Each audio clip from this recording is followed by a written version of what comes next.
Hi friends, இப்போ நம்ம பார்க்க போகிறது பஸ் இன்வெர்ட்டர் தான். 12 வோல்ட் பேட்டரி. அவுட்புட்டு 3030. அது கம்பி பார்த்தீங்கன்னா 13 கேஜி யூஸ் பண்ணிருப்பேன். 20 ஆம்பியருக்கு. நல்ல குவாலிட்டியாக ஹெவியாக போட்டிருக்கேன். Type 43க்கு 3 inch with, 5 inch height 3 inch with. இது ஒரு ஆர்டர் தான். 20 ஆம்பியர் வேணும்னு சொன்னான்னு கேட்டாங்க. கொஞ்சம் ஹெவியாக போட்டிருக்கு. 5 inch height 3 inch with. Volt பார்த்தீங்கன்னா 26 வோல்ட்டு. ஆனால் சுற்றினது 30 வோல்ட்டு. 26 வரைக்கும் நம்ம செட் பண்ணி ப்ரீசெட் போர்டில் வந்து செட் பண்ணி கொடுத்துருக்குறோம். தேவைப்படுறீங்க வாட்ஸ்அப் கனெக்ட் பண்ணுங்கள் ஃப்ரெண்ட்ஸ். 30 வோல்ட் சுற்றிருக்கிறோம். ஆனால் 26 போதுன்ட்டார். அதனால் 26 மட்டும் நான் செட் பண்ணியிருக்கிறேன். இது 2 kVA போர்டு.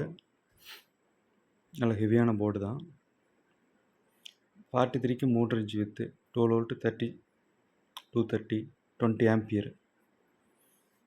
இந்த 20 ஆம்பியர் பார்த்தோன்னா ஒவ்வொரு சைடும் 13 கேஜி, 10 ஆம்பியர் போட்டுரு. 13 கேஜி அது மட்டும்தான் 10 ஆம்பியர் எடுக்கும். இது பாருங்கள், வைண்டிங் நம்ம என்ன சுற்றணுமோ அது வரைக்கும் போயிட்டு என்ன செட் பண்ணணுமோ அந்த வோல்ட்டுக்கு வந்துடுங்க. ஓகே ஃப்ரெண்ட்ஸ், தேவையான வாட்ஸ்அப் கனெக்ட் பண்ணுங்கள். தேங்க்யூ.